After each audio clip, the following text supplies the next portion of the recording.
Welcome to year 2 of A Mick, a Mook, and a Mike. Hosted by 4-time Emmy-nominated producer Frank Pace and retired New York City firefighter, 9/11 first responder, and Vietnam vet, Billy O'Connor. 7-time Emmy Award Winning sports journalist and author, Roy Firestone.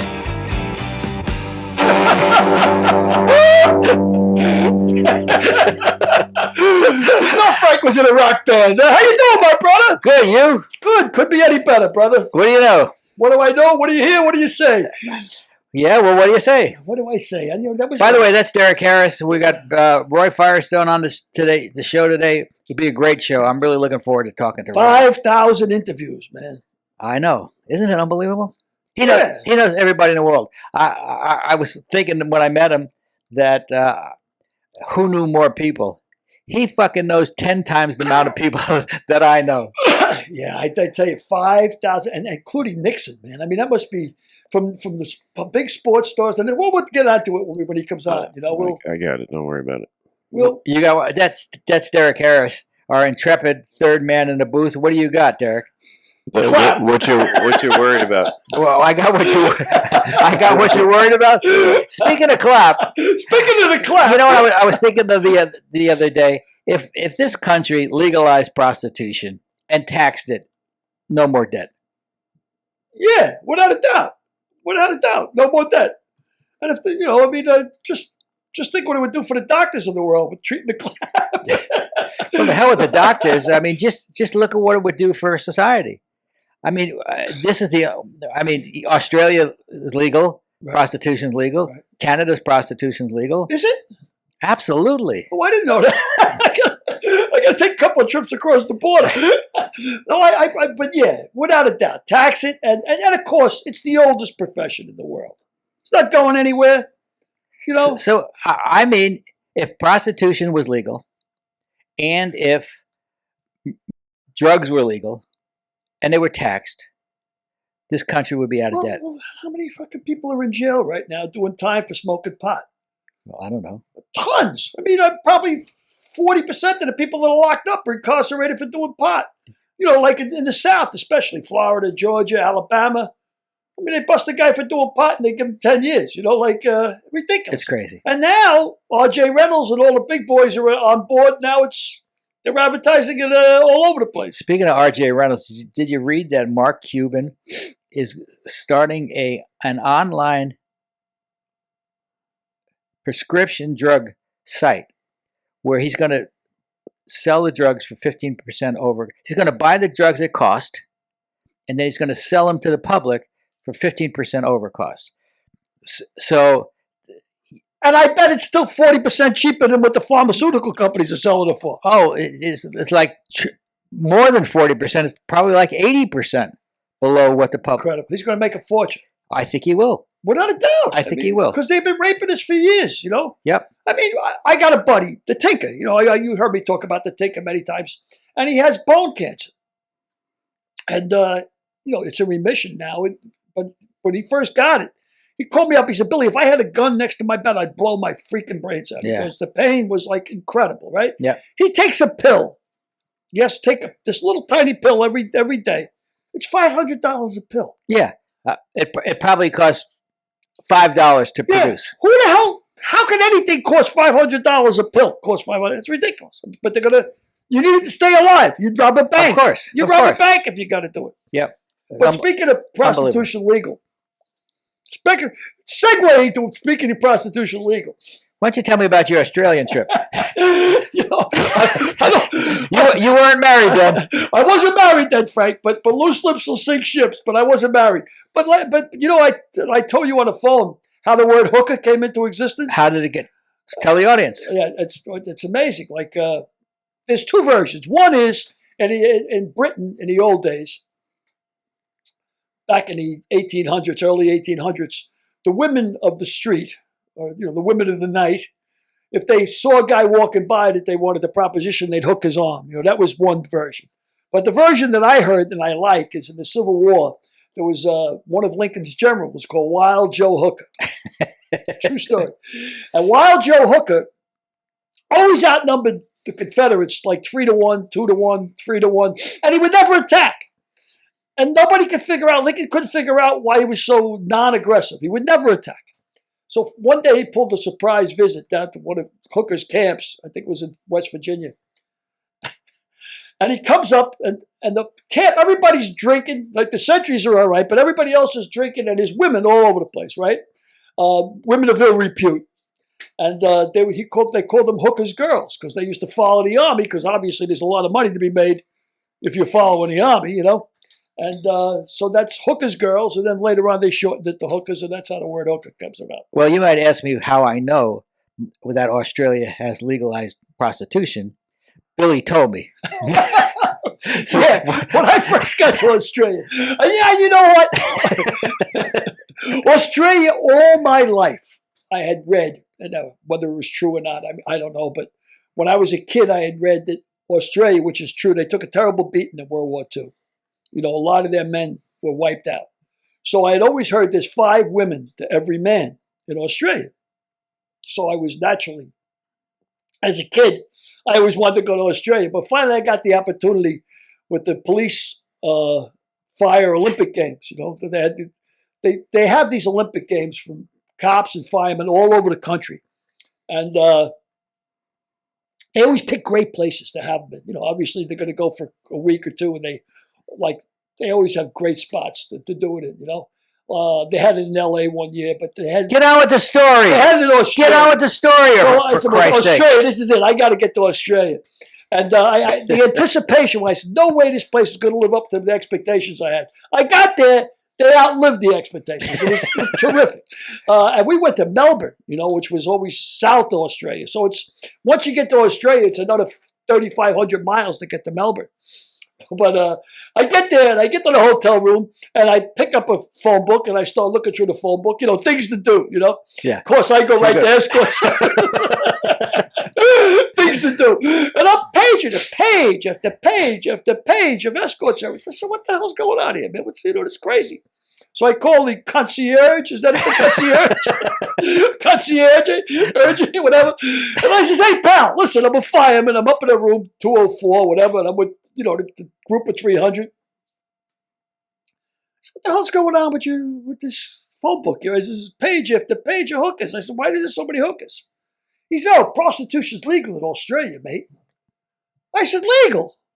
You got to be shitting me. No, it's legal. I says, cash? No, they take credit cards. It's the credit cards. I can get frequent flyer miles. Too bad they didn't take checks. Yeah, they take a check. Send me 10. Oh, you'll take a check. But yeah, so sure enough, man. I says, well, what do you look? How do they look? He says, oh, what are you in the mind for?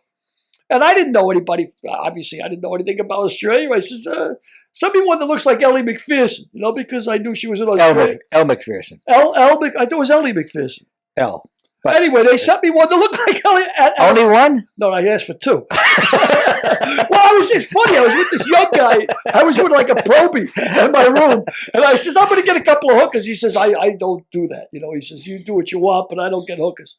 Well, these 2 chicks showed up at the door. One looked like Ellie McPherson. The other one was a wacky one. She had spiked. Looked like Ellie Howard. No, she was good looking, but she was wacky. I could tell she was wacky. Right away, I wanted the wacky one, you know.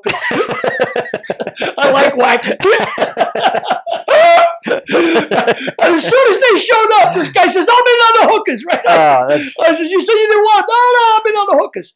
But 2 knockouts. And yeah, so prostitution's legal. Gambling's legal in Australia. But I mean, I went bungee jumping. I went diving at the Great Barrier Reef. And it was cool. The guy says to me, the dive master. I was in up in Cairns is where the reef is, you know, where the Great Barrier Reef is. And of course, I'm not going to go to Australia without diving the Great Barrier Reef. I want to, you know, do it. And it was storms all offshore, and I was kind of worried because I was only going to be in Cairns. Is this going to be a long story? Because we got to get to Roy pretty soon. Let's just segue to him, no problem. I don't want to keep you awake. No, you're not keeping me awake. I'm just hoping it's going to be a short story. Oh, well, real quick, the guy says to me, look, you're the only diver I got. Everybody else is looking for glass bottom boats and snorkelers. He says, you're the only guy who wants to dive. He goes, what do you want to see? So I'm from the Bronx. I don't know. I guess I want to see big fish, big fish. He goes, you want to see some sharks? I says, I think I want to see some sharks. I'm not sure, but sure enough, he took us on a small boat about 20 minutes out over the side. As soon as the bubbles cleared, I was surrounded by sharks. I mean, about 9 of them. Wow. And I was like, whoa, and the guy goes to me like this. Did you get what you want? He gives me the okay, and I figure, well, okay. And I swear to God, Frank, after about 8 minutes, absolutely inconceivable, I turned my back on the sharks. I was like, okay, I saw them. What else is around here? Were you in a cage? No. Oh, wow. No, but it was during the day. Sharks feed at night. They feed at night, and their eyesight is poor, is why they usually bite us. Wow. They don't have good eyesight at all. They do everything by smell. It's almost like sonar. They can zoom in. They say a shark can smell. Are you going off on another tangent? Because they say a shark can smell a drop of blood in an Olympic-sized swimming pool from 10 miles away. Wow. I just want to say that the ratio of women to men in Australia, that ratio was not true. No, when I was a kid, that was what I had read. Yeah. Sounds like a kind of a marketing ploy. Well, it might have been, but it worked for me. Exactly. What is the ratio? It's 1-to-1 pretty much. It's 98% men to 100% women. So yeah, well, when I was a kid, I always heard it was 5-to-1. So it was always a place I wanted to go. But it is a great place. Australia is a great country. A place that I want to go is to Roy Firestone. All right, yes, I understand. Derek, you'd rather talk to Roy Firestone 5,000 interviews than me? Derek, can you please get our 7-time Emmy Award winning journalist Roy Firestone on the phone, please? I mean, I can, but I really would like to hear another story. Glad to see you. Well, you'll hear it on the wrap up then. Wrap this. Well, let's bring on our guest, 7-time Emmy Award winning journalist, stand-up comedian, nightclub singer, whatever you want. He's a great guest for us to get. Roy Firestone. Hi, Roy. How are you? Hey guys, it's great to see you. Thank you for having me. That's my partner Billy O'Connor, and that's my other partner Derek Harris. Real honor, Roy. Real honor to meet you, brother. Really honor. Oh, well, I don't know what about an honor, but it's always a pleasure to do these things. You get a chance to stretch out and talk about stuff in life and whatever. You've done what, 5,000 interviews? More, closer to 6 now, because I just started a new series on ESPN that will be airing in May. The first special is going to be airing in May called Goats, which obviously people know called Greatest of All Time. I did 15, 5-star people interviews, everybody from Jerry West, Martina Navratilova, Isaiah Thomas, Dr. J. We interviewed Cal Ripken, we interviewed Pete Rose, but people who were the greatest in what they did in their generation. But we get a lot of backstory. In the case of Jerry West, perhaps the best interview I think I've ever done, if I say for myself, because it was so powerful. So moving, so harrowing at the same time, because he had been abused by his father. He talked about it openly. Now, some people know the story, but most people don't, to such a point in the case of Jerry West where he had a gun under his pillow. He was willing to kill his father if he abused him one more time. Wow. And he had the loaded gun under his pillow. And it was very moving. I had known there was some kind of trauma as a kid, but I didn't know to the extent. He talked about it in his book, but it was such an amazing story. And we did about almost 2 hours, and we're going to use probably about 15 minutes. But that's television these days. Well, let me tell you what I know how I knew Jerry West was such a great guy. When the late Joe McDonald passed away, who you know, I'm sure, Jerry West showed up at his funeral. And he was the only guy of note that was there. There was a bunch of writers and broadcasters there, but Jerry West showed up at his funeral, and it told me so much about Jerry West. Yeah, he's a good man. He's been through a lot. And, at the end, we talked about Kobe. We'll get back to talking about Kobe later, perhaps in the show. But he was so numb, really, from what happened, because he had just spoken to Kobe. And, Kobe refused to do an interview for his book, his Jerry West book, And Jerry was hurt by that because, Jerry was like a father figure. Apparently, the real reason was Kobe just felt it was too emotional for him to talk about, so he didn't do it for the book. But they had just they never really were at odds, but they had just more or less, for lack of a better phrase, buried the hatchet. And it was just a couple of weeks before, and then, of course, the tragedy happened. He says, I don't think I've ever really been the same. He said, I think that I was walking around in a daze for weeks at a time. I was just completely out of it. Jerry talking. Wow. And, he was, if it weren't for Jerry West, Kobe Bryant would have never been a Laker, obviously. Mm-hmm. But he talked about that. I could have just done the interview just about that. That was about a half hour right there. But it was pretty emotional. But I also, as I said, I interviewed Dr. J talking about, and it's not all sad stuff, but the tragic part of Dr. J, as you may or may not know, he lost his son. Yes. Who had a drug problem, but crashed his car into a pond, and they didn't find his son for like a week or two. And his name was Corey Irving, and now he's a grandson, Corey III. But he talked about his regrets. Dr. J did, Julius did, and it was heavy stuff. The one thing that I missed most about doing interviews is really getting the people's story. You were famous for making people cry, Roy. Right. Don't make me cry, Roy. Everybody says that, but the irony is, we've counted it. We literally put a counter on it, and I think we made 18 people cry out of 5,000. Do the math. That's not that many. Well, close to 6,000 now. And, right. That's right. And these are coming from the archives. When is this going to be? Frank and Billy, what's funny about this is now, especially with social media being what it is, if you I never believed I got someone to cry. I believed they cried because it was close to the surface what they were feeling. But now if you get that, it's viral. It's all over the internet. People want to see that. And while I never really intentionally did it, I think people felt comfortable in the show enough to where they were bearing their soul. In some cases, in other cases not. But 18 out of 5 or 6,000 is not a large percentage. I can literally tell you the guys who cried. Rodman was the most famous one because when he started to weep, the director of Jerry Maguire, Cameron Crowe, was watching it. And he actually was trying to cast Dennis Rodman as Rod Tidwell in Jerry Maguire. That was his original idea. Mm-hmm. He saw Rodman. He wanted Rodman to play the role of Rod Tidwell, and it just wasn't working out. And then Rodman turned him down entirely. And, Cuba Gooding Jr. ended up winning the Academy Award for that role. And, of course, my scene, the famous scene, is something that I'll take with me to the grave. It's one of my greatest thrills to be in a scene with an Academy Award winner. And I don't know, maybe I think that part of my scene might have helped him get that award. But the night that he won, I was thrilled. I was jumping up and down.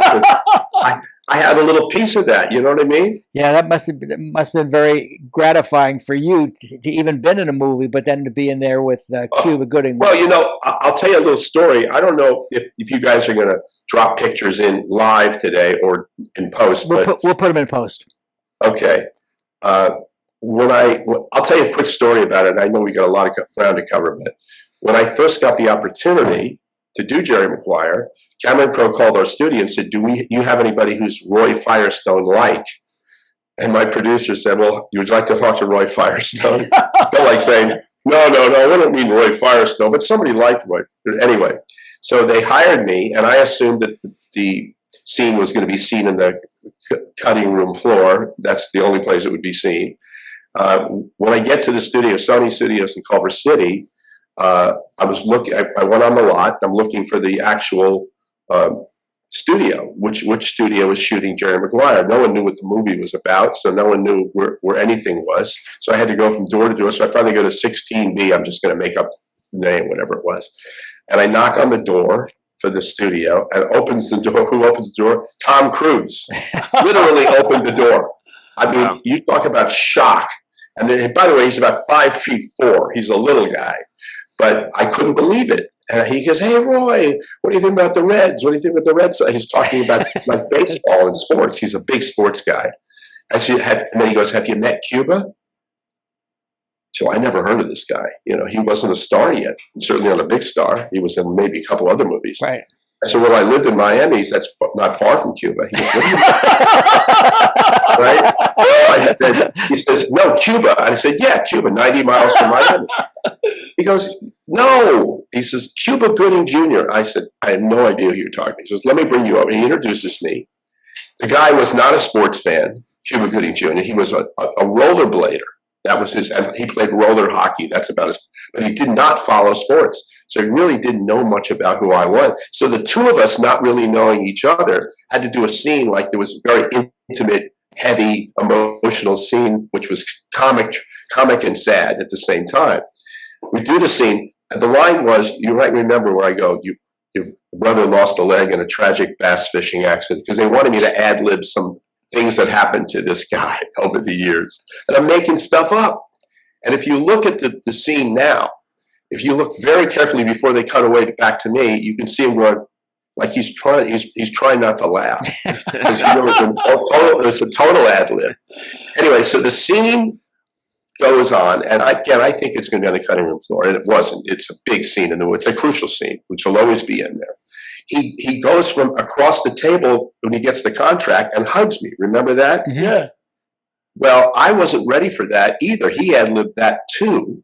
And I'm on a rolling chair on a platform, and I start to roll back because he grabbed me so fast, I start to fall. If I had fallen, I would have hit my head, probably been knocked out. And two grips caught us. And that was the scene. We took 2 takes. The first one was that where I almost fell over. The second one's the one we used. We used little pieces of both of them. But here's the postscript to this great story. I hadn't even seen the movie. I forgot about it. My neighbor said, Roy, I saw you with Jerry Maguire last night. I said, who is Jerry Maguire? I don't know anybody. He goes, no, you idiot, the movie. I went, oh, did I make the movie? He goes, make the movie. It's a crucial scene in the movie. It's like the most important scene in the whole movie. And I went, of course, the next day to 11 a.m. running at Universal Studios to see that. I was like 4 people in this theater. 6 months later, I'm in Liverpool, England, and swear to God, I'm at a reception, and Paul McCartney was supposed to be there, but he wasn't there, at least not till 2 a.m., and I was all jet lagged out. We went to see Paul McCartney perform at the Cavern Club. I'm a huge Beatles person. And finally, my friend goes, Roy, he's right behind you. I said, who's right? And I turn around, and it's Paul McCartney. And he looks at me, and he goes, hey, where do I know you from? He goes, where do I know you from? I said, Paul, you don't know me from anywhere. This is a thrill for me. He goes, no, I know you. I said, no, you don't.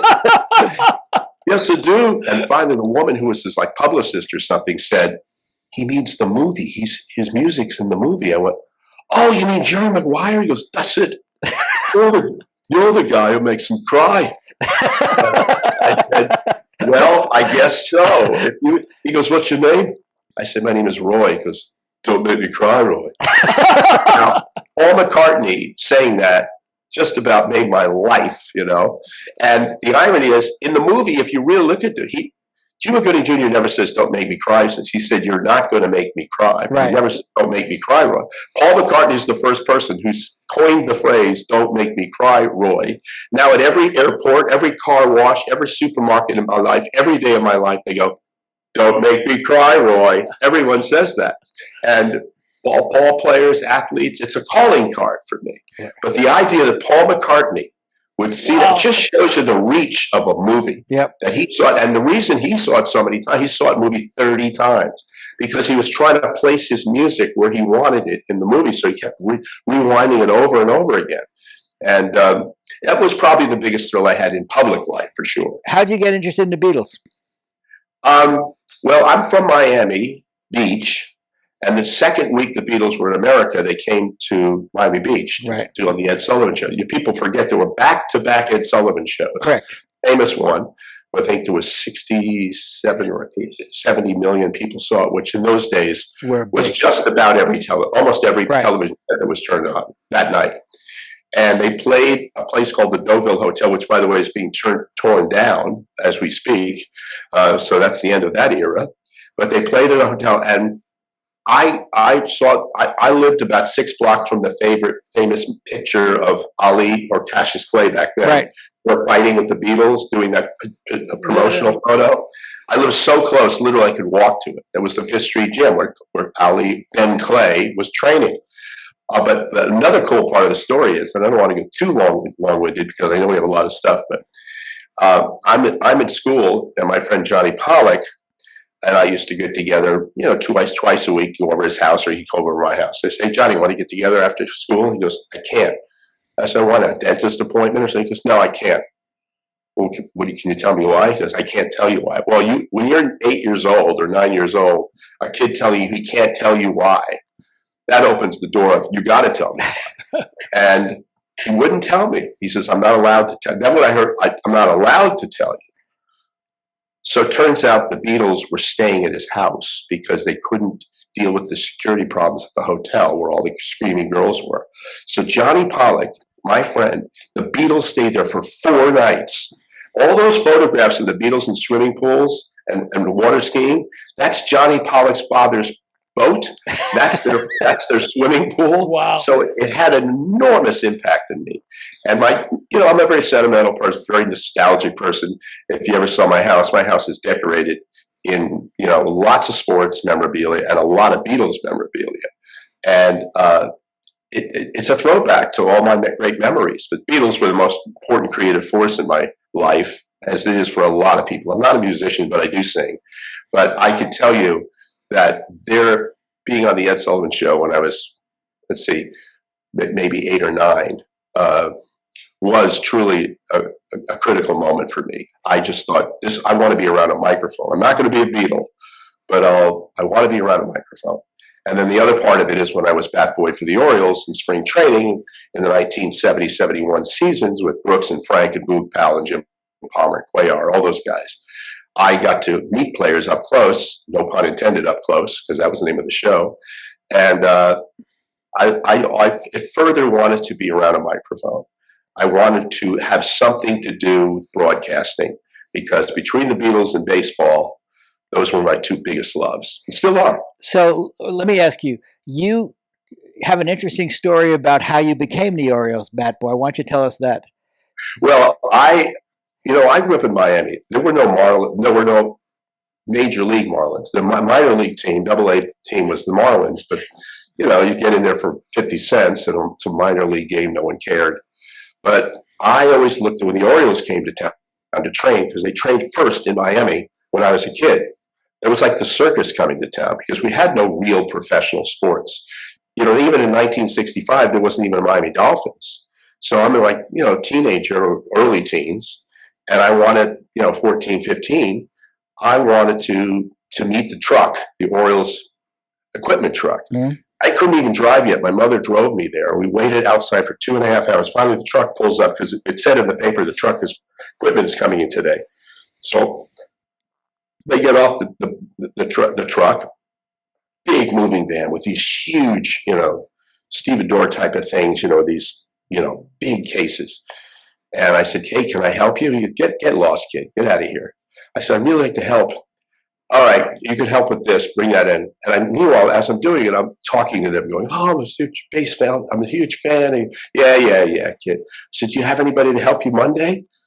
And they went, well, actually, we don't, because the other kid was sick. But why? What do you want to do? I said, I would like to just help you unload. And so it was like being in the circus truck was coming.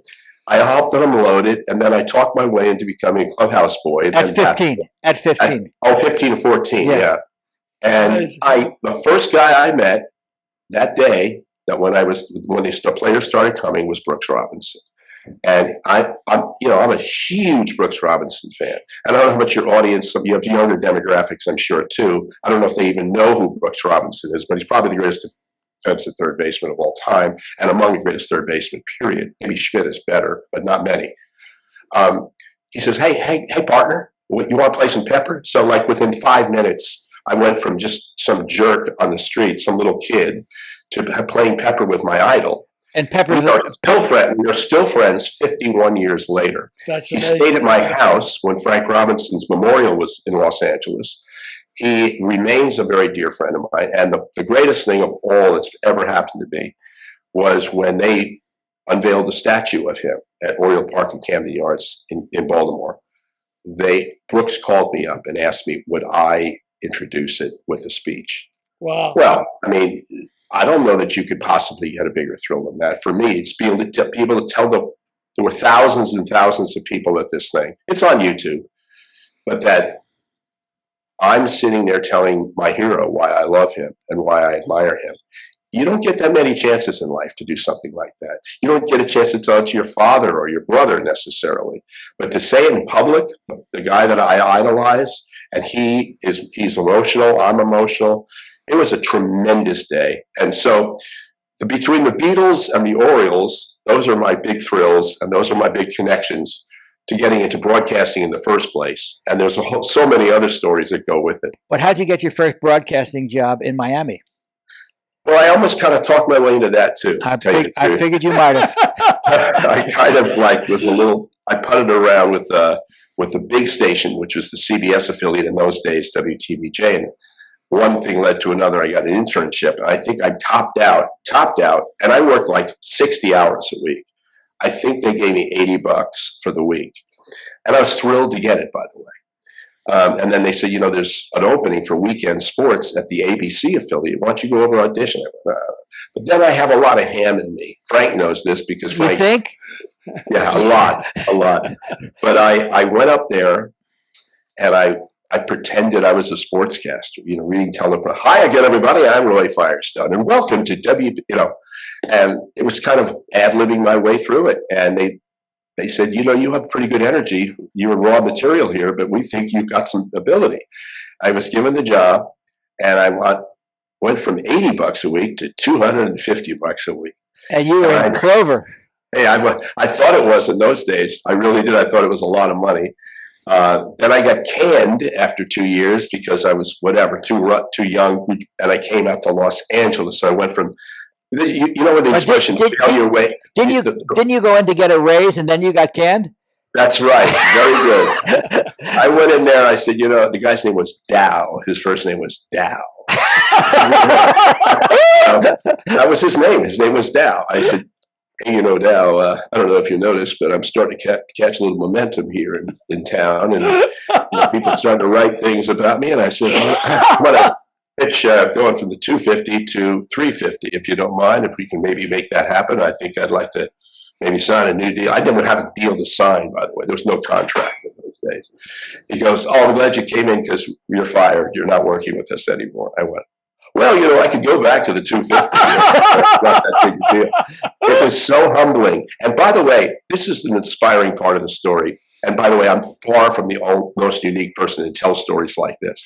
If you ever get canned, anyone who's listening, and you think it's the end of the world, or if you break up with somebody that you love or loved, or they shock you, something happens in your life where you think it'll never be what it was, there's a chance something better could come along. Not necessarily, but in my case, I went from being fired thinking I'd never work again, and to getting, at the time, one of the greatest jobs in my life, working at CBS, KNXT, KCBS, working with Brent Musburger and Jim Hill and Connie Chung and all those people.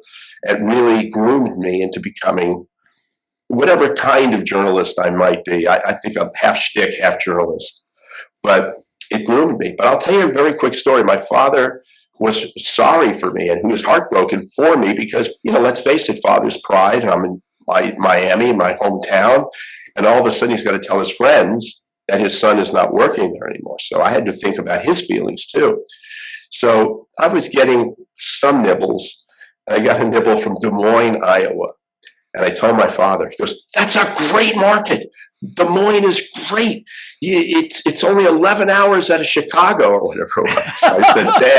I said, Dad, Mars is 11 hours out of Chicago. But it just shows you, I guess the moral to the story is you really should never give up on yourself, because something better can, not always, but something better can come along. Yeah, and if you don't quit, but you give it a chance. Right. If you stay in the game, you got a chance to compete in the game. If you quit and get out, But you would know that from all the shows and all the things you've done in your life. You know, it's a business, broadcasting, acting, episodic, commercials, where the rejection is everywhere. And if you can't handle rejection, and I, by the way, couldn't when I was 22. I was on the air at 21 years old in Miami. 21. I don't know a lot of people who've been on the air at 21 on TV. Now, maybe in radio stringers and stuff like that. But, you know, I just thought it was over. And I'm so proud to say, you know, this is going to be, let's see, 45 years in Los Angeles. Wow. You know, I always say, and I wrote in our book, If These Lips Could Talk, if after 50 times somebody says no to you, you quit, that's unlucky. If after 500 times someone says yes to you, that's the definition of luck. Yeah. Because there's so much rejection. Well, at the centerpiece of that, Frank, is persistence. Yep. If you aren't, listen, I'm going to tell you a very, very quick story about Edison. Thomas Edison, I'm not making this up, was experimenting with the incandescent light bulb in the early 20s, I think maybe the late 10s, could have been 1919, 1920, right around there. He failed 10,000 times. Mm-hmm. Not 100 times, 10,000 times. So a guy comes up to him, and a reporter, and says, Mr. Edison, you've done a lot of wonderful things, but 10,000 times that you failed. What is it like to fail 10,000 times? And he said, fail 10,000 times? I haven't failed 10,000 times. I've succeeded 10,000 times. He goes, what do you mean? I've succeeded in knowing what won't work. Correct. And I will find what will work. So all of those 10,000 failures are successes to me. What a great attitude, and what a great way of looking at life in taking shots at things. So if you out there, folks, and I'm not exactly, you know, Tony Robbins or anything like this, but Dale Carnegie or anything, but if you failed and you're down, just realize you just know that what maybe won't work, and maybe you can find what will work, and then you'll work. Yeah, and, Lincoln was another one. Lincoln was a total failure all his life. Failed. But I heard a great definition of success. So I heard success is like somebody compared to pregnancy. Everybody congratulates you when you're pregnant, but they don't realize how many times you've been screwed. Yeah. Well, he had also, Lincoln had manic depression. Mm-hmm. He was rejected. He lost multiple political races. He was counted out so many times. He had to deal with a crazy, crazy woman in his wife, Mary. She was certifiable. Yeah. And then, of course, he gets killed. But he also brought the Union together, and he also saved this country. So, by the way, I'm not even comparing, Billy, I know you're not either, what we do to what Lincoln did. No. But the truth is, life is about adjusting to rejection and failure. And if you look at failure as a kind of success in its own weird way, I mean, I think I was successful in getting the hell out of Miami, but I wouldn't have left if I hadn't been fired. Right. So in a strange, and one more postscript to the story, we had a reunion for that station of 45, it was about 5 or 6 years ago. I hope Dow was still alive. Well, he was. And he was there. And, you know, I don't know, Billy, you know, you've been through a lot in your life, but to be able to say to somebody, hey, thank you for showing me the door in some ways, because I became somebody better. So I really wanted to be able to say something like, so I went with a friend of mine, and I said, I'm going to walk up and thank him. She goes, don't do that. He's going to be a man. I said, I want to truly thank him. I know he doesn't think that I want to thank him, but because I kind of deep down wanted him to say, hey, I was wrong. You know, I was hoping that he would say that. I walked up to him and said, hey, Dow, he's much gray now. He's very heavy. And I said, I want to thank you for the opportunity that you gave me. And I was humbled by being fired, but things happened for me, and I'm very grateful. He goes, well, you know, you weren't ready. That's all he said. So don't ever look for people to say, oh, you know, I was wrong. They're not going to. No one likes to admit that they were wrong.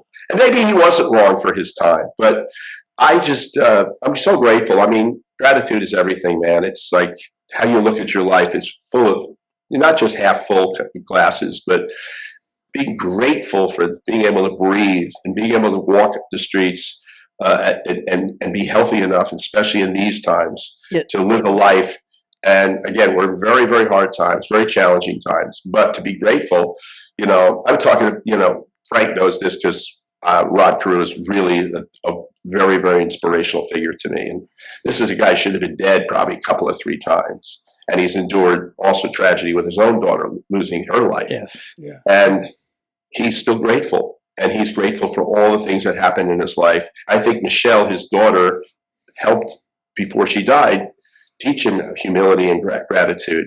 And Rod's a tremendous person and done so many wonderful things with Children's Hospital in Orange County. But he had a lot of hardship and a lot of tragedy in his life. And I did a thing. And he was an abused child also. Yes, he his was. His father used to beat him and put him in a closet when he lived in Panama. And he's really never gotten over that. His full name is Rodney Klein Carew, but the reason his name is Rodney Klein is a Dr. Klein delivered him on a subway in Panama. On a train in Panama, not a subway. On a train, right, a train. And he never forgot that. So he changed, he was named for the doctor, Rodney Klein Carew. Anyway, I look at his life and I look at all the setbacks with cancer. He had cancer of the jaw, cost $100,000 to reconnect his jaw and reconstruct his jaw. He could have died there. One of his best friends was Tony Gwynn, who did die from the same thing. And then he had a heart transplant, obviously. That's well chronicled. But think of all the setbacks and think of all the hardships. He was good friends with Lyman Bostock, who was killed was shot in a car at 28 years old, 27 years old. It was one of his best friends. That's right. But I think of all the things that, if you look at life as a series of tragedies or mishaps, you also, too, I think, need to look at your life of all the great things that should come away. Where would Rod have been if there wasn't a doctor on that train? Mm-hmm. Where would Rod have been if the people who tried to save Michelle Carew's life, if they hadn't been around? I mean, they were able to prolong her life. They couldn't save the bow and arrow, didn't work. But then where would he be without the transplant? And so my point was that we're all integrated as people, as human beings, and all the things we can do for one another. And so Rod Carew's life is a series of examples of how we can come together and be united and find a way to help one another instead of polarized with each other. We're a better society and a better planet. And I think Rod's the greatest testimony to that is he could tell all those stories, and he looks at his life as a gift. It shouldn't take losing your heart or having to be transplanted to realize that life is a gift, but it is. Well, and Billy knows that too. Billy, you could probably speak to that as better than anybody. Well, how lucky are you to be alive? I couldn't agree with you more about life being a gift. Every moment is a gift. I mean, every single moment is a gift. You get up in the morning and say, hey, this is another day. Again, it brings me back to the tragedy in the Bronx, the fire. How many firemen ran toward the danger instead of ran away from the danger? And Billy, for 20 years on the fire department, you were running toward danger. Always. And I give you great credit for that. Here's another thing to remember. As tragic and as horrific and as appalling as the 9/11 tragedy was, it was not just a tragedy. Sometimes natural tragedy, things happen, fires, etc. This was obviously a terrorist attack. But the men and some women, but mostly men, who came to the aid of those people in those buildings, 1 out of every 6 that died that day were fire and rescue people. 1 out of every 6. And we lost 3,000 people that day. And also in D.C., let's not forget, and also Shanksville. But also remember this, they saved tens of thousands of lives. People are alive today because they got out of that building, in part because those fire and rescue people were showing them how to get out of that building. And one thing I'm going to say, Roy, that Billy's told me quite often is, in addition to the 344 firemen that died, probably over 1,000 have died since. Yes, because of the carcinogens they were inhaling. Yes, I have a friend on Facebook named Chris Garabrino, and he was a detective, and he was there that day, and he was in the building, and he had to also identify bodies, which was in many cases not full bodies. Let's just say that.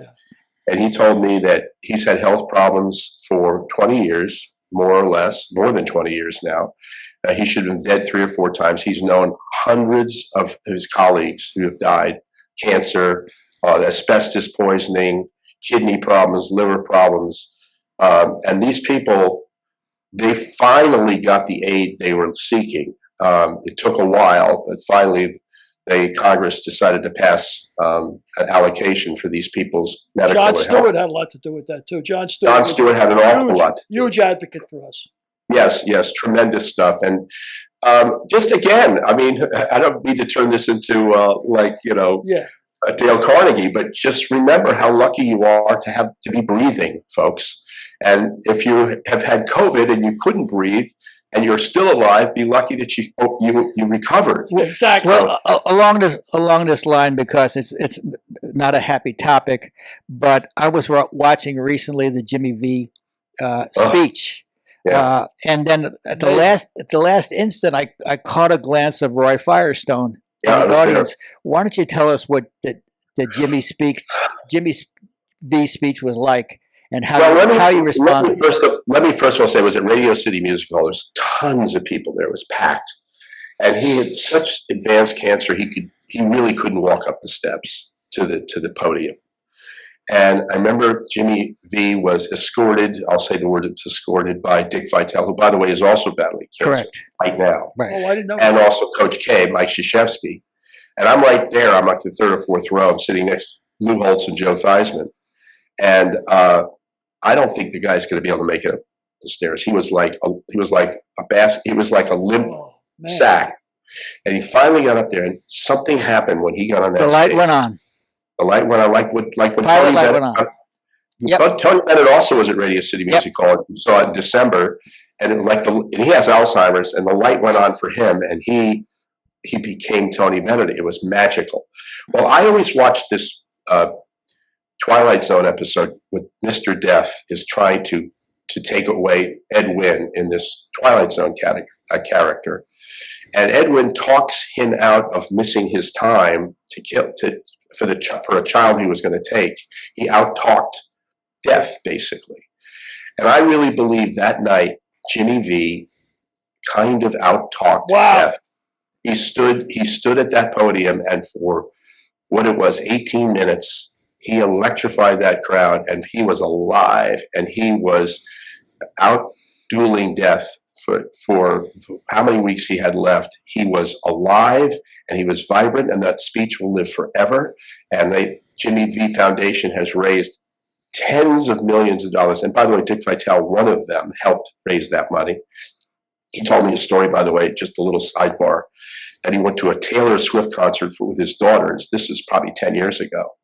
And he had no idea who Taylor Swift was, but he knew who Bill Swift was, who was a basketball coach in Pennsylvania. He knew him as a coach. And my daughter Taylor is the big star. I don't know who she is, but I'm sure she, right? Now she was still a giant 10 years ago. She was a big deal, right? They go backstage after the show, and she doesn't know who he is either. She goes, "Dad, who's this loud guy? He's crazy guy." He goes, "Oh, that's Dick Vitale. He's a real character." And well, what does he do? And he gets introduced. He goes, "I'll tell you, I do Jimmy V Foundation." He starts, and her eyes get really wide. She goes, "You do stuff for kids with cancer and people with cancer?" He goes, "Yeah, we've raised some money." She cuts a check right there, literally writes just a check for $100,000, and has done it every year for the last 10 years. That's great. She raised personally $1 million for the Jimmy V Foundation. Everybody remembers Valvano's speech, but I remember the very ending was laugh every day, think every day, let something touch your heart every day. And that's cry. A day well spent.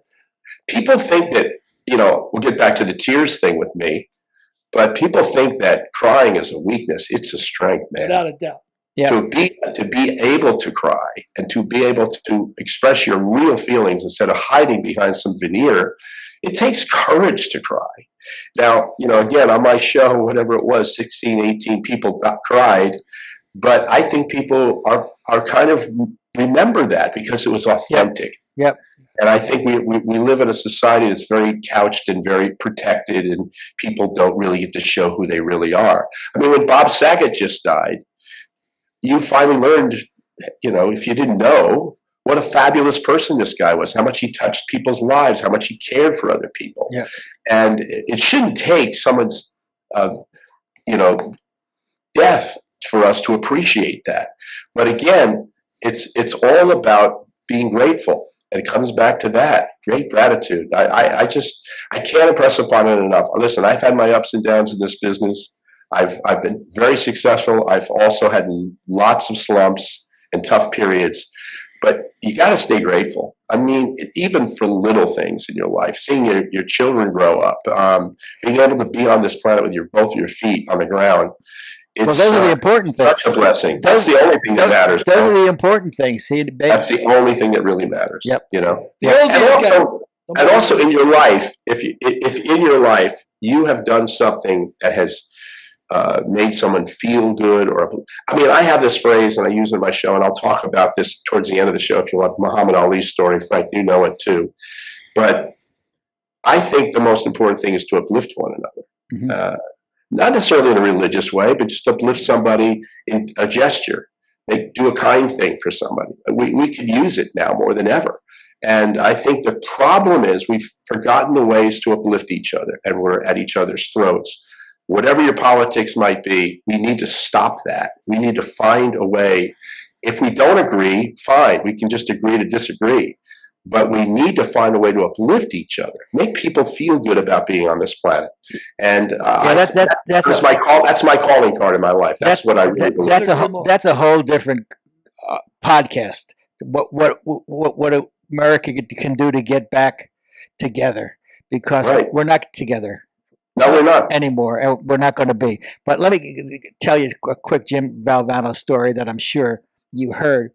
He was at like 22, 23 years old when he was coaching Iona College, where Rick Pitino now coaches. Yes. And he went out to recruit one day, and he was recruiting a 17-year-old kid, and he introduced himself. He says, "I'm Jim Valvano, Iona College."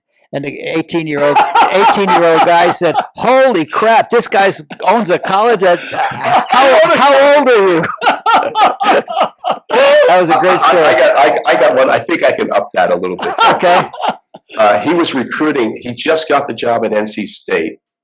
I guess it was early '80s, and to this day I can't remember if it's Charleston or Charles. It's something like Charlestown or Charleston.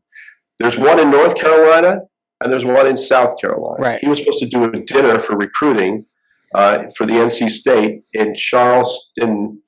There's a Charleston North and a Charleston South. I forget the name of this, but it's very close. He took the wrong flight to the wrong state. He gets off in South Carolina, where he's supposed to be in North Carolina. And he gets out and waiting for the car to pick him up. There's no car. So he hails a cab. He goes, go to the Coliseum. He goes, "We don't have a Coliseum." I go, "Oh boy, this is going to be tough." He goes, "Well, I'm the new coach of the Wolfpack. What do you think of that?" We hate the Wolfpack. we hate everything about them. I turn it off when they come on. So Valvano's thinking, "Boy, this is going to be tough recruiting in this area." Right? He was in the wrong state. He was in the wrong state. Unbelievable. And then finally he got back on the right plane and made the dinner. But he used to tell me that story. It was hysterical that he was in the wrong state for a dinner that he was supposed to do. But he did okay in that 1983 team when they won the title. Yep. Amazing. It's still what everybody sees running around that court looking for someone to hug, he used to say. I remember when I went to Charleston, South Carolina, I volunteered worldwide the service. I said, Vietnam, I don't care. I just want to see the world. They sent me to Charleston, South Carolina, and That's there was all what it these is. big signs, 200 years of history. And somebody wrote underneath it, "Unmarred by progress." Well, but I think it was Charleston. There's a Charleston North and a Charleston South. Yeah. That must make for a few headaches. So I'm going to give You you. think they would have changed it by now, you know? I know the way this podcast is going. I'm just going to give you words, and I'm going to let you go. So Okay. I'll try to keep them short too. How's that? Don't just go. Bruce Springsteen. I'm a come lately to Bruce. I admit it. I never thought he had a tremendous singing voice. and I didn't pay too much attention with his lyrics. When I finally got to meet him, I went with Kareem Abdul-Jabbar, not to drop a name, but that's a fact, in New York to see his Broadway show. I had a chance to speak to him. Then I really got to watch his one-man show, telling stories. He's a storyteller. First and foremost, as great a rock icon as he is, he's a storyteller. I'm reading this book right now, Conversations with President Obama and Bruce Springsteen, and it's really powerful stuff. They're talking about family, and he said everything in his life that he wrote musically, for the most part, at 75 to 80% of everything he writes is really about his father, who was, had serious problems with depression, which, by the way, Bruce talked about too. But he's like a beacon of light. I think what he represents and speaks to, not all of it is so upbeat. Some of it's dark, like the Nebraska album was very dark. But Bruce Springsteen is truly the poet laureate of rock and roll, in my view. That's how I feel about it. And also a big sports fan. So that helped too. Will Chamberlain. Where do I start? I think he has, to this day, owns 60 to 70 records currently in the NBA. One year he averaged 50 points a game. That means 50 a night. Now you could say, oh, they're small guys and those. Yeah, they also had some great players too that he faced up. He had to go against Bill Russell. He had to go against Bob Lanier. He went against Nate Thurman. They were all great players. In fact, I would argue that some of those players at center, even if they were undersized, are better than a lot of the NBA centers today. So my quick story about Wilt is I come out of a restaurant in 1979. I wanted to have him on the show. And I see Wilt Chamberlain in a Rolls Royce, white Rolls Royce. The top is down. There were two dogs the size of horses, dominant. And in the front seat, on the passenger side, is a woman just packed into this leather dress, this blonde, right? And you're not allowed to say it anymore, but I used to say, Wilt felt he was the NBA's all-time leading scorer. So I walk onto Wilt's side of the car, and he's got a silver and purple silk jumpsuit, a burgundy beret. He's got puka shells. He's got African walking stick. He's got no shoes. He's 7'2". At the time, he was probably 325. And he's got these orange scent tangerine sunglasses and zebra scarves and all this crazy stuff. So I said, Wilt, my name is Roy. I know who you are. I said, great. Would you like to do the show? He goes, Roy, I'd love to do the show, but right now I'm trying to keep a low profile. Wilt did not have the ability to keep a low profile. I would argue that he is the most charismatic, colorful, outrageous athlete I think I ever. Before Rodman was Wilt. And Wilt did it every night, not just a couple of years like Rodman. I love Rodman. I mean, Rodman is my new show, too, for next year, for May. It starts in May. But the truth is that Wilt was an original. There was no one like a Wilt before Wilt. And they call him the Dipper. They call him the Stilt and all this stuff. But you just got to call him. There was one of one. That was Wilt Chamberlain. And my interviews with Wilt are online. It's on YouTube also. People want to check it out. This guy was fearless in what he spoke about. He lived his life to the fullest. He only made it to, I think, 63 years old. Yeah. And he suddenly died. And somebody once said, what was the cause of death? And the answer is life. Meaning, Wilt lived a life. It was a short, happy life, fun life, extraordinary life. But he did live a life. And not a lot of people can claim what he claimed. Yeah, well, I want to tell you, a lot of big men die young because we lose track of that because Kareem's still with us, and my friend Artis Gilmore is still with us. Yes. But many, many 7-footers and many, many big men have passed away prematurely, and that's a shame. Yeah, I just did a story. I don't know if you saw it, Frank, where this is going to blow people's mind. I'll make it quick. This guy was 6'9", was a great athlete, but he was also Mensa, meaning, almost genius, brilliant. He went to Stetson, played basketball at Stetson, also was on the swim team. In Florida. And then he finally got he had a great deep voice because he was so big. And he got a radio job at WFAA in Dallas, Texas. And he was a studio announcer. And when President Kennedy was shot, he was the first person on radio on the scene. and interviewed people who were eyewitnesses, and he was on the air for 11 hours. Fast forward several years later, he's auditioning, and he's too big to be a lead because he's just too tall, and all the other actors would be too small, so they never hired him. Finally, he got character jobs. You know that this is the guy who played Lurch on the Addams Family, Ted Cassidy. That was the guy, and he died prematurely too because he had the same glandular condition that Andre the Giant had. Yeah, and so I think Ted made it to 47 years old. So and Andre the Giant. But by the way, if anyone ever saw the documentary on Andre the Giant on HBO, it was great. Was maybe the best documentary I've seen. It was so moving and funny and touching and outrageous, but you could see how beloved he was. And I just thought that was a terrific piece of work, just a great piece of work. Speaking of beloved, I'll give you another name, John Wooden. Well, I think I sent you a picture of me, Kareem, Walton, and myself with Coach Wooden. And maybe Walton was not in that picture, but we had them all on together. I don't want to sound sacrilegious because everyone's flawed, but pretty close to a God, I would say, God-like person.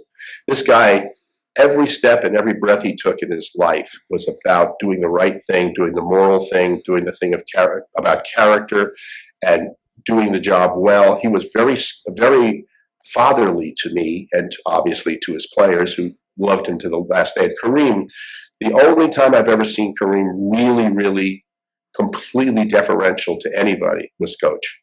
Anything that Coach wanted, he would come. They would watch old westerns at John's home in Encino, and he would talk about old baseball players. I remember Coach Wooden and I once talked. He said he once saw John Dillinger, the gangster, rob a bank, and it was near Purdue.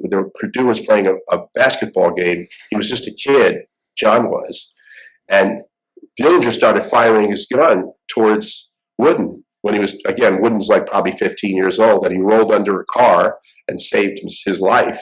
He saved his own life. But he said, he never forgot that experience where he saw John Dillinger, rob a bank. But I think he was the wisest. I think he was the smartest. I think he had the most character of anybody I've ever been around. I'll tell you a story which I'm sure you've heard, but Bill Walton was a two-time All-American at the time at UCLA. And into his senior year, he showed up at Coach Wooden's with long hair and a beard, and he said, "Coach, I'm going to tell you, I'm going to keep the long hair and a beard this year." And he said, "Well, Bill, we'll miss you." And all of a sudden, he shaved and got a haircut.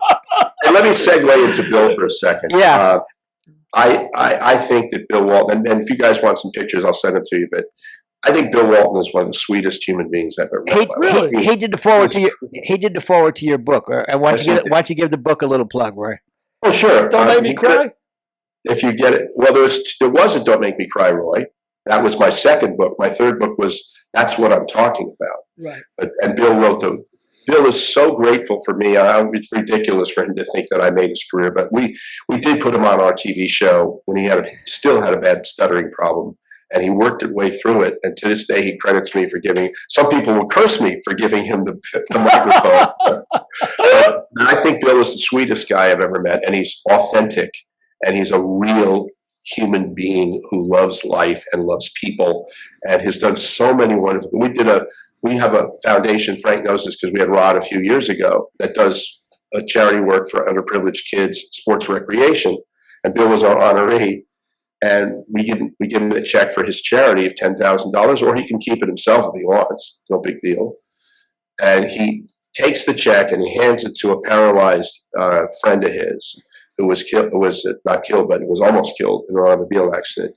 And it paid for his van and all of the facilities needed so this guy could get around. He just took the check and gave it right to this guy right in front of him. Yeah. He's just the sweetest guy. And I went to his house with a friend of mine who loved Bill Walton, and he had an entire breakfast buffet set up for us, and he catered it because my friend who had never met him before was coming to his house.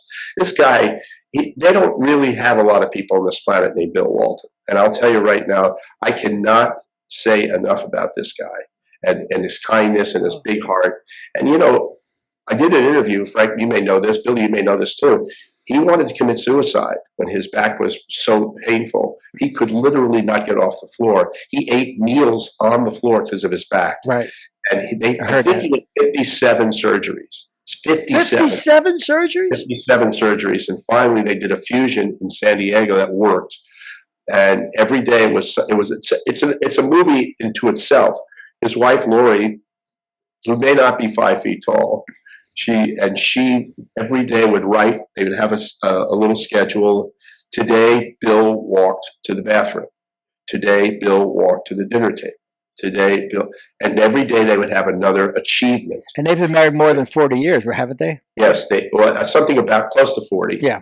And Lori saved his life, and I said, what would you, I mean, it's kind of an abstract question, but if you had taken your life, what would you have missed? And he said, I would have missed every single thing, every single person, every single moment, every single joy. I would have missed every single up and down, and appreciate the ups and the downs too, if I took my life. And he says, I understand that pain because I was in such desperate pain that I didn't want to live anymore. But it just he's in the book, and I did a profile with him too. By the way, if people want to purchase the book, go to my website, royfirestone.com. It'll say books and music. I also have music on there too. If you want to buy it, I'll dedicate it to you. I'll describe it to you. And I also will talk about, I guess, in the final moments about the Kobe book. But if you want me to personalize it, I will do that. The book's done very nicely. I'm very proud of that. But you know, if people want to contact with me, I'm happy to do that. I never stand on ceremony or that stuff. But we have just a few moments left. I do, Frank and Bill, if it's okay, want to tell a story about Muhammad Ali. Absolutely. Please. Okay, now I know that I think I sent you some pictures. When I started in this business, as I was 21 years old, my first interview was Muhammad Ali in Miami. He had just beaten Joe Frazier, the Thriller, in Manila. And so he's riding pretty high that week. So the first photo you see in black and white with my hair all buffed out, it was that moment. And then, 35 years or 40 years later, I'm doing fundraisers for Parkinson's with Ali on stage. So I told this story one night in Phoenix, and he lived in Phoenix at the end of his life. And it's a true story. The week that I did that first interview, we went to a nursing home in South Beach, Florida. And there's probably 40 or 50 people, at least 90, but some into their hundreds, really old. Many of them have dementia. And he walks in, I'm so great, I'm fast, what is my name? And a couple of people are shocked who this big black guy is. Who is this guy? And finally an old lady, aren't you Clay? It didn't go over that well. So he goes into another room and he starts in with this, I'm so pretty, I'm the greatest of all time. What is my, and he stops, he sees there's only one person in the room now. It's an old black guy in the wheelchair looking through a bay window. He's probably about 96, 97 years old. He goes, come on, old man, what is my name? No response. He says it again. Old man, do you know who I am? Nothing. Well, Ali starts to walk away. And as he's walking away with his entourage, I can see this guy, because I'm with my camera crew. This old guy's like, he hadn't spoken in weeks, hadn't eaten very much. And like a light bulb went on his head, his eyes get wide, and he turned his wheelchair and goes, hey. And Ali went, hey, what? Come over here right now. What do you want to say, old man? I want to say I know who you are. You know who I am? Yes, I do. I waited my whole life to meet the champ. I'm 97 years old and everybody in my family is dead. But you know what? My dream just came true because I finally got to meet the champ. My heart is so filled with joy and love. I met the greatest of all time. And Ali's eyes are getting all filled up and all the people are getting ready to cry. We're all getting ready to cry. It was so touching. And Ali goes back to the guy, he goes, you're right. I am the greatest of all time, and tell everybody in this room right now, what is my name? And the old guy goes, Joe Louis.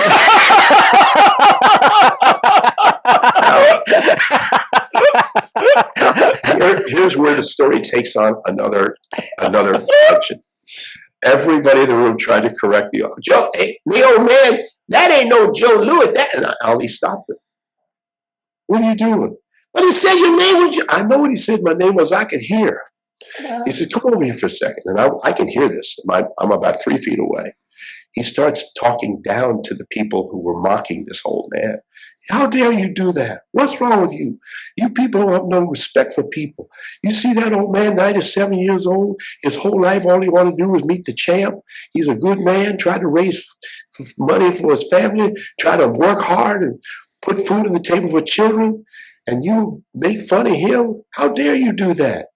You know something? He just said his dream came true. Never take a man's dream away. Don't ever do that. Because tonight, his dream came true because he thought he met the champ, and in his mind, the only champ was Joe Louis. And then he said it. Well, guess what? My name tonight is Joe Louis. What a heart. Wow. What a heart. So, even telling the story to this day, I get chills telling it because it truly happened. And then he said, and then I thought of this quote.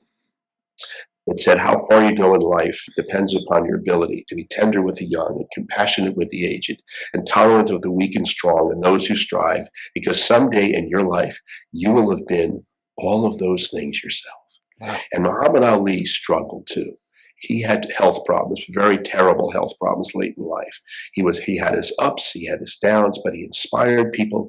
He uplifted people. That's the phrase I wanted to. If there's a takeaway from this show, is find a way to uplift somebody in large or small ways. We need to uplift each other. But Ali was showing us that for a few moments, he could take his ego, put it aside, and uplift another human being. To me, that's the true reason he's the greatest of all. Just Wow. class. Unbelievable. Two things as we close, Roy. One, can I get your take on the baseball strike? And number two, close with your Kobe. Okay, I'll make a quick one because we're almost out of time. I think baseball has got real problems with demographics. I think 18 teams last year were down almost 20% in attendance. I think young people aren't going to bother with the game if they're not careful. Yes, it's great when Los Angeles and the Dodgers are in the World Series or in the mix every year, but for the large part around this country, most teams are not filling seats. And I think that they really both sides need to get very flexible, find a way to make this deal, because I don't think people are going to be very patient, and especially during a period of COVID where people are really struggling financially. So I think I don't have any crystal ball of what's going to happen, but if they go into late February or second week in February, we're not that far away, 3 weeks, and they haven't had they're going to miss some regular season games again. That's going to hurt the game because we already lost 100 games 2 years ago. And I think baseball will be in serious trouble if they don't get this thing worked out. Quick story about Kobe. We know, of course, the tragedy. Obviously, 9 people total, not just Kobe, were killed. And I was so despondent because I knew Kobe for a long time and interviewed him when he was 18 years old. And I was really low, like all of us were. I'm not saying I was the only one, but I didn't know what to do. So I was so depressed, and COVID hit right after we lost Kobe. So it's like a double whammy for all of us, especially in Los Angeles. And I said, what can I do that would be constructive? And I know this sounds still silly, but I made up my mind I would never have a dog again after I had to put my other yellow lab down. And I decided maybe something nice, I could adopt an animal. So I adopted a dog, and he was overweight. His name was Kobe. I named him Kobe. And he lost all the weight he had because we walk every day, about 9 miles every day. Wow. And I decided to write a children's book, which is also available on my website. But the nice part of this isn't just me plugging some book I wrote. It's a children's book. It's for like 3, 4, 5-year-olds. If you have grandchildren or children that age, you might want to get it. I'll sign it for you too if you want. But I called it Kobe and a Boy Named Roy. And we donate proceeds from this book to animal rescue. And we've raised thousands of dollars in Los Angeles for Labrador Retriever rescue. They're such great dogs. That's great. This dog really changed my life. And so it's my little tribute, my very, very, very small, humble way to the memory of a real charismatic figure in LA sports history and one of the most incredible competitive athletes I've ever been around. So the name of the book is Kobe and a Boy Named Roy. And tell us about your show one more time on ESPN. Oh yeah, it's called GOATs, Greatest of All Time. The first show, it's going to be 3 1-hour specials on ABC and ESPN. I'm grateful to be back interviewing again. Didn't think that was going to happen for a while. And we've interviewed so many people. We're still working on Arnold Schwarzenegger and Sugar Ray Leonard and Mike Tyson. We're working on those 3, but it's going to be a really cool show. And it talks about Jerry West's in that show, talking about his life, and it's pretty heavy stuff. And I'm just proud to have been back doing stuff at ESPN, and I hope that people get a chance to see it. GOATs, it's called. Well, we're proud to have had you on the podcast, Roy. Thank you so much. Thank you so Thanks, much, guys. Roy. It was a great pleasure to do the show, and thank you for having me. You betcha. Just Bye-bye. fantastic. Just great. Bye-bye. I thought it was so ironic when Roy said to us, "Do you mind if I have time to tell you a story about Muhammad Ali?" I would listen to him tell a story about changing his socks. You know what I mean?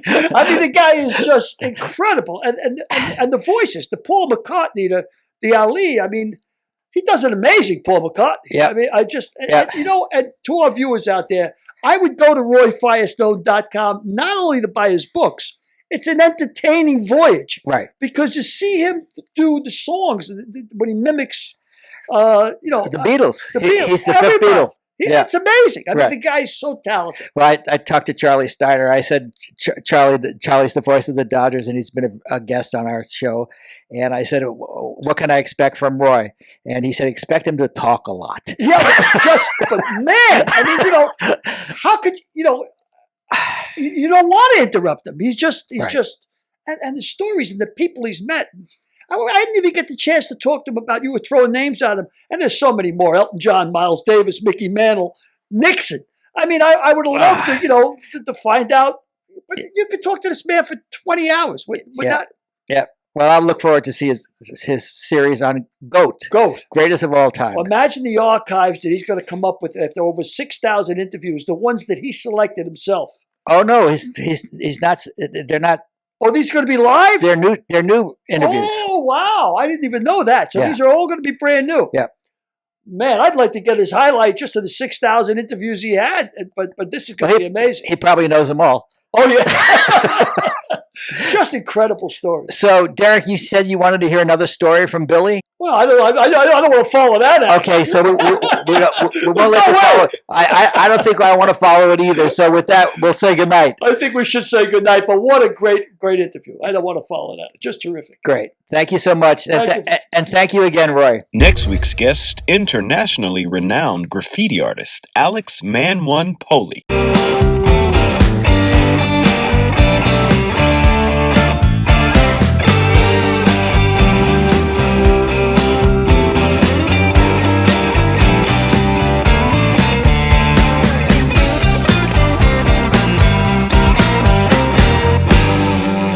We'll see you next week.